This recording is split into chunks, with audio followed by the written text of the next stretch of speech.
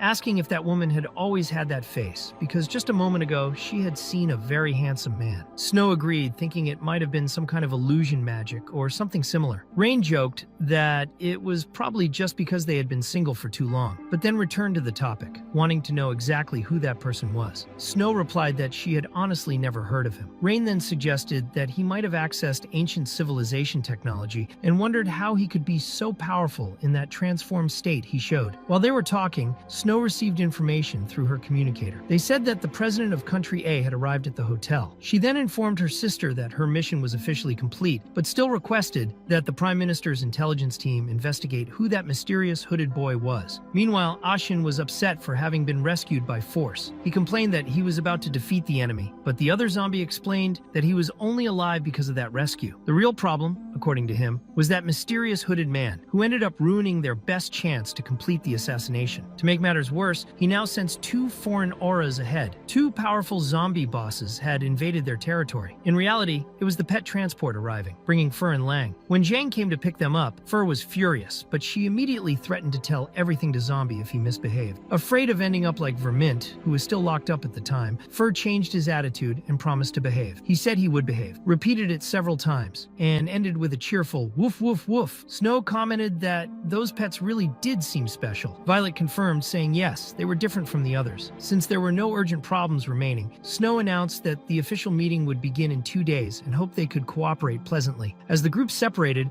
Snow commented to her sister that those women seemed quite cunning. She then suggested they could try putting that other plan into action, the one they had discussed earlier. She also asked about the professional they had hired. Her sister responded that he was probably already at headquarters. 2 days later, the media was present to report and broadcast live the arrival of the president of Country A, who was visiting the largest commercial center of Country B. He was there to inspect the local business model, with the possibility of signing a major cooperation agreement between the two nations. At noon, he visited some of the main tech companies. Later, he met with the Majesty, and at night, he participated in a round-table conference with the Prime Minister to discuss diplomatic and official matters. By the end of the day, Violet was exhausted. She commented that dealing with the media and so many people was much more tiring than any battle. While watching the events unfold, the sisters still wondered whether that mysterious hooded man was in fact the same handsome guy they had seen before. It was then that one of the advisors finally arrived at headquarters. He wore a bandana and was named Kui. Upon meeting the sisters, he asked what memories they wanted him to extract. Rain answered immediately, saying it was about that hooded man. Since the conference was already over, he needed to act quickly. Rain explained that the man was extremely mysterious. There was no record or data about him. No information had been discovered even after a complete investigation, but she was certain he was somehow related to the ancient civilization. Shui said everything was fine. He claimed that, with his profession and powers, there was nothing he couldn't do. Then, to complete his mission, he used his special ability and transformed into the figure of the country's president. Rain, observing the transformation, confirmed that the disguise was perfect. From that point on, she left the task entirely in his hands. While they were resting for a bit, Violet commented that sometimes she wonders how long the zombie has been alive. He replied that he truly did not know. He had forgotten. She started imagining whether it had been 800, 1,000, or even 2,000 years, but realized it was useless trying to extract an answer from him. Meanwhile, Ashi and his partner were watching the zombie from afar, full of fear, just trying to gather information. Ashi believed that man was not human. As he approached, Even without being seen, he felt such a strong demonic aura that he fled immediately. At that moment, Snow and Rain put their plan into action. Using a modified voice to imitate Violet, they told the zombie that the president was calling for him. The message also reached Lan Chi and Violet herself, but the real president was in his office, while a fake president had been sent to deceive the zombie. When Lan Chi and Violet tried to contact him, they realized the listening device was not working. Snow explained that they were interfering with communications themselves, as they wanted to discover the origin of their own powers. The fake president, however, just wanted to be escorted to the bathroom. Lan Chi and Violet accompanied him without suspicion, but inside the bathroom, Ashi and his partner were hiding. The president appeared urinating next to Ashi, made an obscene comment, and soon after there was an explosion. In reality, Ashi had kidnapped the president of Country A, believing it was the lucky break of his life. When Lan Chi and Violet noticed the chaos, they panicked, triggered the alarms, and ordered that the president be found before the media found out. They also asked to notify City B and check the security footage, but they still could not contact the zombie, which increased the tension. Lan Chi considered transforming, but Violet stopped her, reminding her that a few days ago she had lost control in that form. Without the zombie nearby to stabilize the genes, there was a risk of killing everyone. While discussing what to do, they found Fur and Lang trapped in a cage. With no other option, they decided to release them. As soon as they were free, Lang threw Fur out the window and declared that the mission would now be theirs. The two dashed off at high speed like missiles, leaving Lan Chi impressed by the danger of that choice. In the middle of the chase,